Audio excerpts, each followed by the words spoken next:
we think we know the plan. We think we know the way our life is going to go, and then all of a sudden something changes and the entire trajectory of our career or our personal life is forever altered.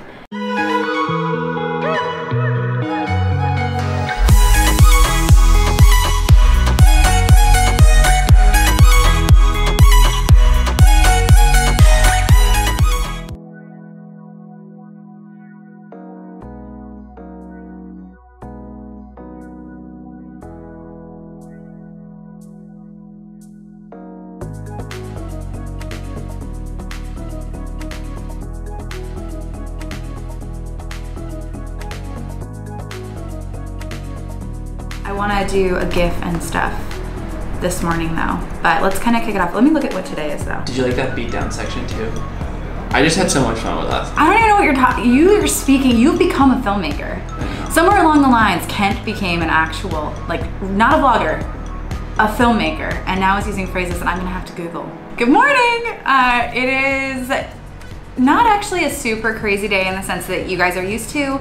I don't have a ton of meetings today, but what I do have are a lot of very intensive work sessions. So for instance, we mentioned our new CMO, Dan. He has just joined the Honeybook family. So today I have an hour-long session where I'm going to be introducing him to all things Rising Tide, talking about where we started, talking about where we are now, and along the way trying to fit 2.5 years of our lives into a 1-hour session. So I'm going to do my best on that, but I've got to prep for that and get some slides done so that I'm prepared. And then I also have to finish working on one of the campaigns that we're gonna roll out with next week, which we are anticipating should be, you know, a good one for sure on gender pay gap. So if you've been tuning in, you know that we released our report. It got featured in Fast Company, Fortune, Entrepreneur, and so next week what we're really gonna do is start the process of empowering creatives to charge what they're worth. And that's what this report really revealed to us, which is we have the power, all of us, to charge what we're worth. And so I think this is a great opportunity to bring about a little bit of price transparency and awareness so that we can raise the tide for everybody. We're really excited about that. But like small meetings, nothing crazy, not my normal meetings on meetings on meetings, just meetings on meetings, like one less than the normal, which That's is good. good. Yeah.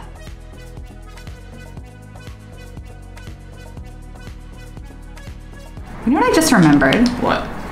The coffee commute and the Rising Tide office in Annapolis. Why? Why are you thinking about that? Well, because I'm working on this presentation with Dan to kind of get him up to speed on Rising Tide. And I just was kind of trying to think through like, okay, the last 2 years, like what are some of the big things that have happened and we've done and we've worked on? And I just had this moment where I was like, 1 year ago, not that long ago, like a little over a year ago, we were starting a podcast that lasted 2 weeks, the 2-week podcast. And we were in Annapolis, and it's crazy to me just how much has changed. And so it just like brought back some really amazing memories. And then even like Halloween last year in the Annapolis office, Maddie, Olivia, we were carving pumpkins. Maddie was carving pumpkins.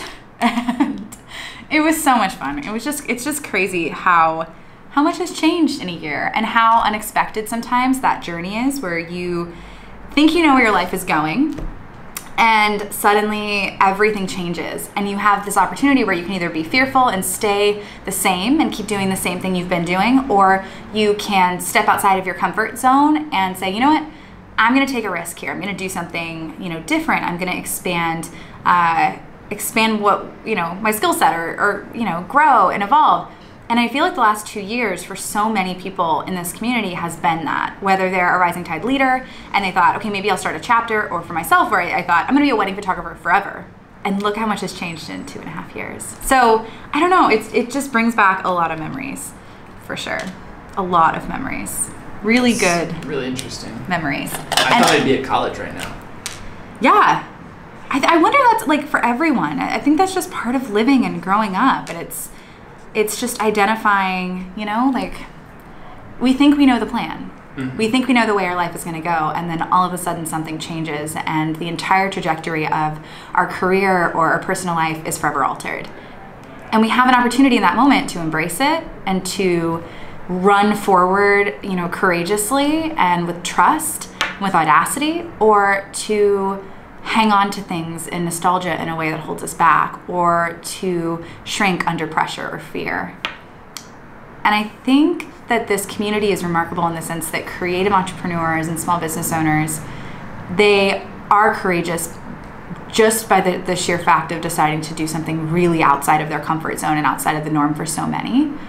And I don't know, I really believe that it's the way to live. Life is way too short not to live courageously and not to be willing to make changes and to be open to the fact that your life may not go the way you expect. And that could be the best part about it. So, yeah. I read a really good quote by Bob Goff. It said something like, "Embrace uncertainty. Sometimes the most beautiful chapters of our lives have yet to be titled." Dang. I love Bob, by the way, but yes. So that one kind of resonates with today's conversation. Uncertainty, embracing it, and then look where you end up. You never know. So Kent, you weren't here yesterday. We didn't film a vlog. Why was that? Well, I shot my first TV commercial. What? Yeah. Did you know it was for TV? Was it for like a boring thing, like a coffee? No, not quite. It was for a plastic surgeon. This was one of the crazier, more out there projects I've ever accepted in my life, but for some reason it just like felt like the right thing to do, and I was really excited about doing it. I can just say, like, I did not quite expect what I was going to be filming. Like, I show up, and then within the first couple, like probably in the first hour, I'm in the operating room, and I've seen the inside of a human being, and I was like, what is going on? It was so like, oh man. I think I'm holding up the line. Kent, Ian really wants his coffee. I'm admiring the cinematography. Yeah, Kent really.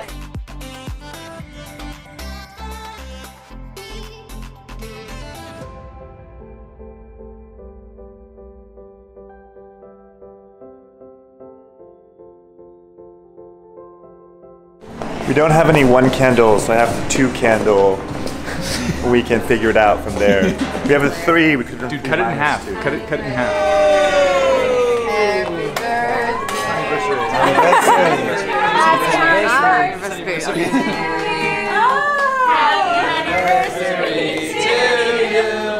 We're not gonna cut it. I'm taking credit for hiring you, my friend. Knowing that you were just going to be a great talent for this company. I actually, sorry, Jess is not here so I can say it. I knew when I hired you that you weren't going to be in our team long. Because I knew you were going to have a very big career ahead of you and many different places in the company. And so I just wanted you to be in this company, period. It doesn't make like what's on the horizon as exciting. You know, like you don't realize you're moving until you look back. You don't realize how much has changed until you look back. Because things don't often feel in flux in the moment. Sometimes they do when it's drastic, but sometimes life feels sort of day to day, and then you look back and you realize, wow, you know, a year ago today I was in Annapolis, or a year ago today, you know, you were in ops, you were being hired to do ops, and now you're leading this amazing Honeybook community, and you know, investing in our members and making them feel loved and appreciated. And well, too bad you just got yourself signed up. Come on in. Okay, so we only got through the first little bit of history on RTS, but we probably still need another meeting. Hey, what's up? Have you checked Twitter? No, why? Dude, check Twitter. Okay. You're gonna die. Okay, hold on. Like, Oh my god. Why am I not finding it? Hold on. Oh my god. wait, Kent, don't tell her. I'm not gonna say anything. Don't tell her. She has to find out on her own. I think she just found out. It's... What? I didn't fake it. I didn't fake it even. I should have, but I didn't. I thought you were like teasing me. No. Okay, so update. Chelsea Clinton just tweeted about our Fortune article on the gender pay gap report. Ooh! That's crazy. I'm disappointed but sadly not surprised to read about the gender pay gap in freelance work. Oh my gosh. And it's been retweeted almost 200 times. Ooh! With almost 500 likes. That's amazing. Dude, congratulations. That's huge. This is incredible. That's huge. This is huge. Ugh.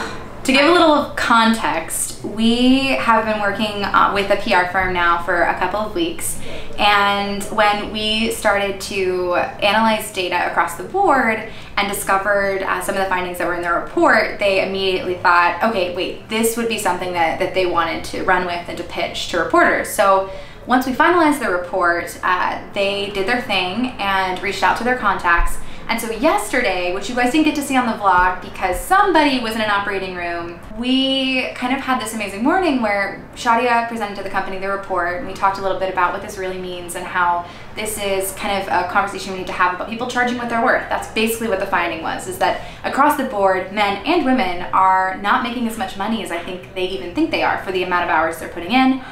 So we were talking about it, we were really passionate about it, and then all of a sudden the Google News alert started going off. And so we basically got alerted that Entrepreneur published an article, and then Fast Company published an article, and then Fortune published an article, and then it hit the PR Newswire, and then these people started tweeting about it, and all of these different verified accounts were talking about it. And so it sort of just spread and spread and spread and picked up a ton of momentum within a very short amount of time.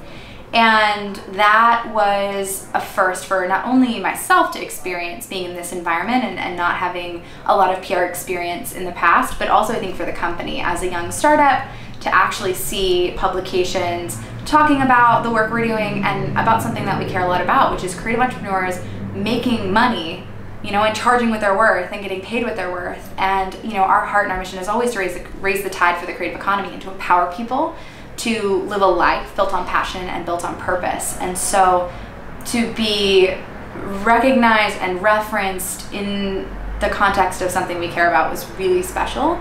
I think it was also an indicator for us that we should do more things like this. You know, I think that it made it really clear to us that the creative economy and freelancers at large, whether they run a small business or they freelance for other companies, anywhere in that spectrum, they are often ignored by these big publications that talk specifically about entrepreneurs in the context of startups. And they don't talk so much about the, you know, lifeblood of not only our country, but the world, if I'm being honest.